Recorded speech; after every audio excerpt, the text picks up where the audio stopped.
So we've got Colonel Jacques Baud laying it out, that the West is kind of dying because of this entanglement with ideological fundamentalism. And it's, well, pretty eye opening, wouldn't you say? Absolutely, it's fascinating. Almost like the West is so absorbed in its own rigid dogmas that it can't even see how the balance of global power is shifting, right? Exactly. It's like Baud argues that this fundamentalism has essentially paralyzed Western adaptability. He Yeah. sees the West, historically dominant, now struggling as power disperses and new centers of influence emerge. Right, and that core point about how the inability to address the post hegemonic reality is setting the stage for chaos, well, that's really alarming. Yeah, think of it like this. It's kind of like an old ship, stuck in its old navigation charts when the currents in the ocean have completely changed. Yep, I get The it. West is clinging to outdated ideologies and failing to chart a course for the new multipolar world. I mean, isn't it a bit harsh though? I mean, could it be that there's more nuance or maybe some success stories in adapting to internal change? Well, sure, there maybe are pockets of resilience, but Bode's point is, on a systemic level, this rigid thinking, the ideological fundamentalism, just prevents broad based That's true. reform. It's like the West is so fixated on its traditional values that it's missing the larger picture of international power shifts. And when you talk about a multipolar world, it's not just about economics, but also cultural and political influence, right? That all ties back into this inability to adapt. Absolutely. Bod suggests that if the Western political establishment doesn't answer the big question of positioning itself in a post hegemony era, then we might be heading towards, well, more instability or even collapse. And he Correct. really points to how the ideological stances are like a necktie choking potential change. So, in a way, it's a critique of not just policy, but a whole mindset that's out of sync with current realities. Exactly. I mean, think about it. Ideological fundamentalism tends to lock people into black and white Yeah, thinking. yes. Meanwhile, the world is so multifaceted now.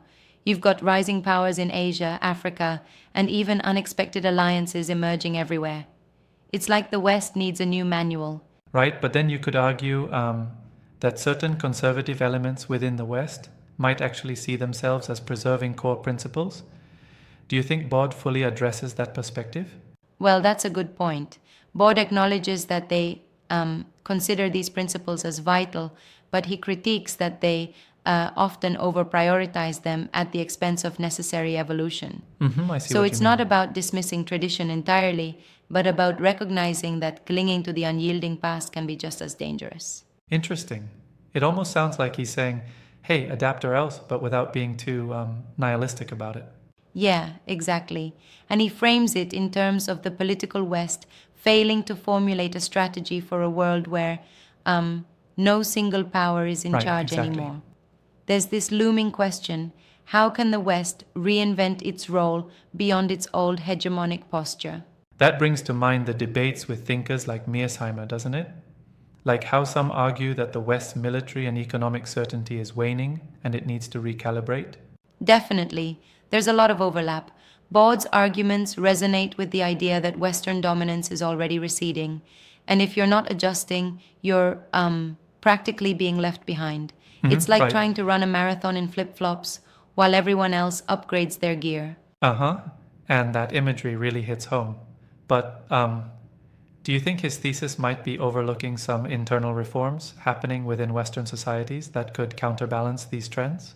That's a valid challenge. There are reformative efforts and liberal movements that aim to reconcile tradition with modernity.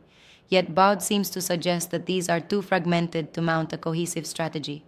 He's essentially warning Right, us I that can see without a that. unified vision for the future, the West's internal dissonance will magnify external threats. It's like the West is in a tug of war with itself. On one side, clinging to a legacy of power, and on the other, trying to adjust to this multipolar reality. Exactly. And Baud's military intelligence background gives his critique a certain edge. He's looking at this not just politically, but strategically, as if he's mapping out potential vulnerabilities. When you consider that Definitely. he's seen the internal machinations firsthand, the argument gains extra weight. Yeah, it's like he's using the lens of national security to diagnose a societal ailment. But wouldn't you say that maybe some parts of the West are already pivoting effectively to meet these challenges? Sure, there are successes, but Bode's broader point remains ideological rigidity, especially in the form of extreme conservatism or fundamentalism, prevents a consolidated response. Yep, that's how I It's see the it. structural, almost institutional inertia that he believes is the real threat. So, what do you think the way forward is? How can the West overcome this kind of entrenched thinking? Bowd hints that the West needs a paradigm shift, a sort of, you might say, a reinvention of its identity. Ah, really? It should build a new, inclusive framework that acknowledges global multipolarity while still upholding democratic principles, but without the old dogmas that now cause division. That sounds pretty ambitious. It's like saying we need to rewrite the rulebook entirely. I wonder, can such a transformation really happen, given the depth of existing institutional habits?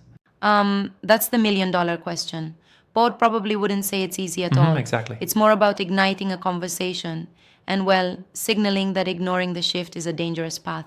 And in today's turbulent international scene, that danger seems very pressing. Right. Consider the current debates involving, for example, the Greater Eurasia Initiative, which challenges the Western centric view of international politics. Yes, indeed.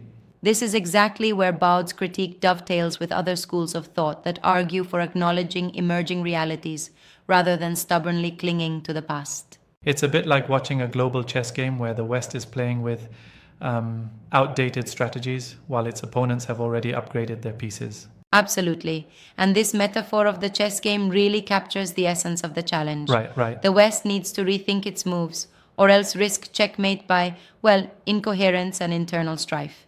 And that's the core of Baud's argument. The risk isn't just external pressure from a multipolar world, but internal collapse driven by this inflexible ideology. Precisely. His analysis really forces us to ask, how can we modernize political discourse in the West to embrace complexity without losing core democratic values? Exactly. It's a debate that's not only academic, but deeply practical for future international stability. I appreciate the urgency in his argument. It almost feels like a wake-up call to rethink our collective political identity on a global scale. Yeah, that's the big takeaway here. Baud's message is clear. Ignore the need for change, and we invite, and maybe even create, the chaos Absolutely, that very leads true. to collapse. It's a call for introspection and proactive transformation in the face of evolving global dynamics. The challenge, of course, is bridging that deep divide between entrenched ideological beliefs and the flexible thinking needed today. It sounds almost like a paradoxical survival strategy for a once dominant world. Right, it's almost ironic. The very principles that once ensured Western strength now, because of their inflexibility, might be its undoing. The key is balance, exactly. acknowledging the past while being open to the future. Well, there you have it. A complex synthesis of history, ideology, and global power dynamics, all wrapped up in Baud's critique. Yeah, it definitely gives us a lot to chew on.